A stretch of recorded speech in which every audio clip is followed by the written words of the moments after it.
तो हमने soul lamp kit का परिचय ले लिया है। अब आइए एक एक करके देखते हैं इसकी जांच किस प्रकार करनी है।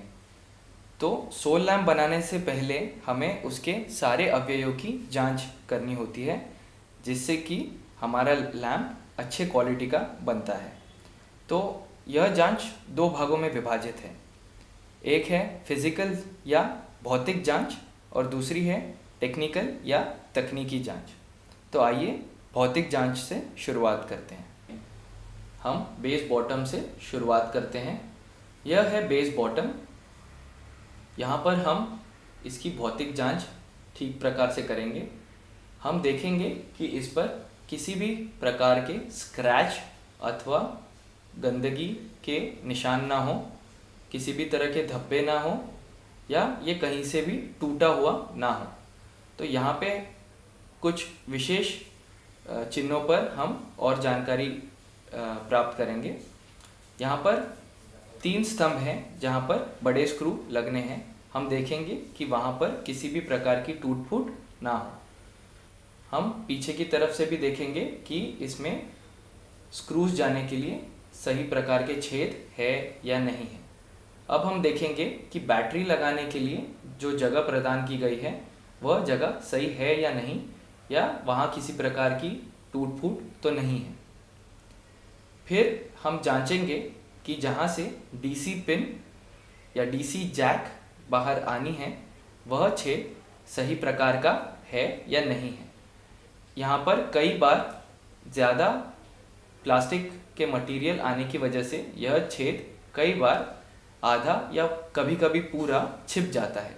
तो हम यह जांचेंगे कि यह छेद सही है या नहीं है। तो यहाँ पर हमने जो बेस बॉटम लिया है वो सही है। अब हम देखेंगे कि पीसीबी लगाने के जो 3 स्तंभ है वह सही है या नहीं है। तो यहाँ पे जो 3 स्तंभ है वह एक समान एक ऊंचाई के हों, कोई भी टूटा हुआ ना हो और सब में एक प्रकार के छेद हों। तो ये हो गई बेस बॉटम की जांच। अब हम करेंगे बेस टॉप की जांच। यह है बेस टॉप। तो इसको हम हर तरफ से घुमाकर देखेंगे कि यह भौतिक रूप से सही है या नहीं है। तो यहाँ पर गूजनेक लगाया जाता है। तो यहाँ पर हम जानेंगे कि गूजनेक लगाने का जो छेद है वह सही है या नहीं, और यहाँ पर गूजनेक रुक सके इस हिसाब का एक छोटा छेद हो, जिससे कि गूजनेक अंदर जा कर के वहाँ पर ठहर सके या रुक सके। इस पर भौतिक जांच में हम सबसे पहले देखेंगे किसी प्रकार के स्क्रैच मार्क, गंदगी या किसी भी प्रकार की टूट फूट ना हुई हो। अब हम देखेंगे कि इंडिकेटर एलईडी अथवा स्विच लगाने के लिए यह छेद सही है या नहीं। इन छेदों में कभी भी ज़्यादा प्लास्टिक मटेरियल आने की वजह से यह छेद कई बार छुप जाते हैं। तो हमें यह ध्यान रखना है कि ऐसा हमारे प्रोडक्ट में ना हो। हम यह 3 स्तंभ देखेंगे जहाँ पर स्क्रूइंग होनी है। तो इन स्तंभों पर किसी भी प्रकार की टूट फूट ना हुई हो, इस बात की हमें खास निगरानी लेनी है। हमारा अगला भौतिक अवयव है एलईडी कैप। एलईडी कैप को हम अच्छी तरह से देखेंगे कि इस पर किसी भी प्रकार के स्क्रैच मार्क्स या गंदगी के निशान ना हो और कहीं पर भी ये टूटा हुआ ना हो। तो इस पर आप देख सकते हैं कि इस पर 4 प्रकार के स्तंभ है। तो इन 4 स्तंभों पर हमारी लोड एलईडी को रखा जाना है। तो इस पर किसी भी प्रकार की टूट फूट या ज़्यादा प्लास्टिक मटेरियल ना आया हुआ हो। इसके बाद हम देखेंगे कि जहाँ गूजनेक लगना है वह छेद सही प्रकार से है अथवा नहीं है। यहाँ पर हम अंदर की तरफ से भी देखेंगे कि यहाँ पर जो छेद है वह खुला हुआ है या नहीं है।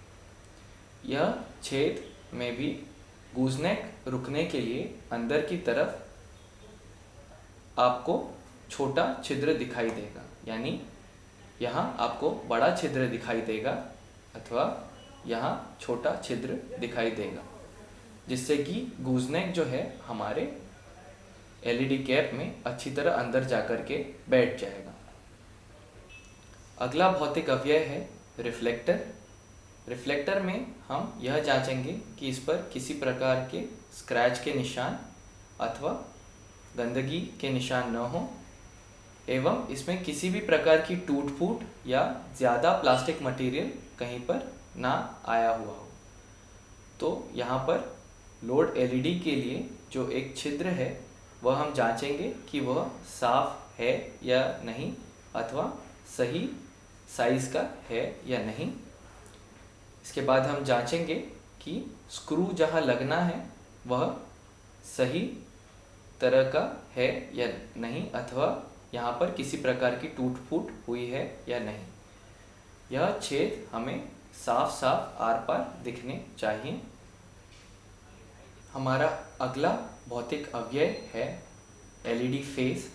इस पर हमें यह ध्यान रखना है कि इस पर किसी प्रकार के स्क्रैच न हो।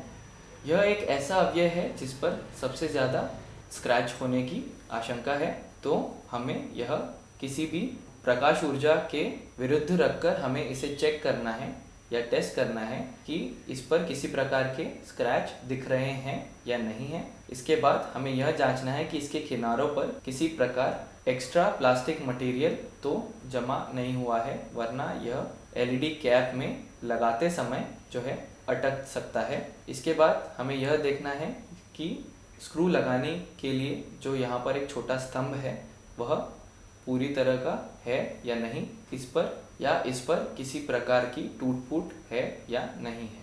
हमारा अगला भौतिक अवयव है सिलिकॉन स्विच कैप। यह स्विच कैप रबर के मटेरियल से बना है। यह बहुत ही लचीला है, तो आपको यह देखना है कि इस पर किसी प्रकार की खरोंच तो नहीं अथवा ये कहीं से कटा या फटा हुआ ना हो। इस पर आपको पावर का निशान दिखाई देगा, जिसमें कि आपको एक पूरा सर्कल और बीच में एक डंडी इस प्रकार का आपको चिन्ह दिखाई देगा।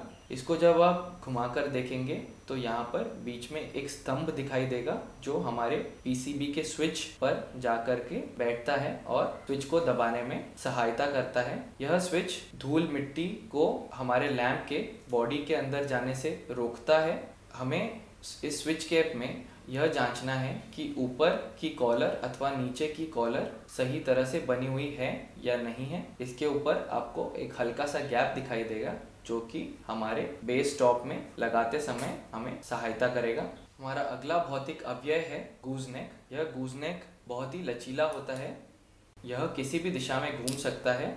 तो हमें यह देखना है कि क्या ये हर दिशा में आसानी से घूम रहा है या नहीं, बहुत ज़्यादा लचीला न हो जिसकी वजह से एलईडी केप, रिफ्लेक्टर और एलईडी फेस के वजन से यह नीचे अपने आप गिरने ना लगे।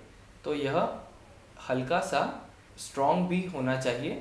तो गूजनेक की फिज़िकल जांच एक और तरह से की जाती है, क्योंकि इसके अंदर से हमें लोड वायर को एक छिद्र से दूसरे छिद्र से निकालना है। क्योंकि गूजनेक में हमें गूजनेक की भौतिक जांच करने का एक और तरीका है, जहां पर हम यह जांचेंगे कि यह छेद कहीं पर बीच में बंद है या नहीं है। तो जिसके लिए हम गूजनेक में फूंक मारकर देखेंगे कि हवा पार हो रही है या नहीं है। इस तरीके की आवाज़ आने का मतलब है हमारा गूजनेक सही है। अगर यह छेद बंद होता तो इसमें से आवाज़ नहीं आती। हमारे जो स्टिकर्स जो हमारे लैंप पर लगने हैं उसका भौतिक परीक्षण करेंगे। हमें यह जांच करनी है कि स्टिकर का प्रिंट सही है अथवा नहीं है। यहाँ पर हम देख सकते हैं इनके प्रिंट सही हैं, और हम एक बार यह घुमाकर भी हाथ भी घुमाकर देखेंगे कि इसका प्रिंट निकलता है या नहीं। इसका मतलब यह प्रिंट सही है।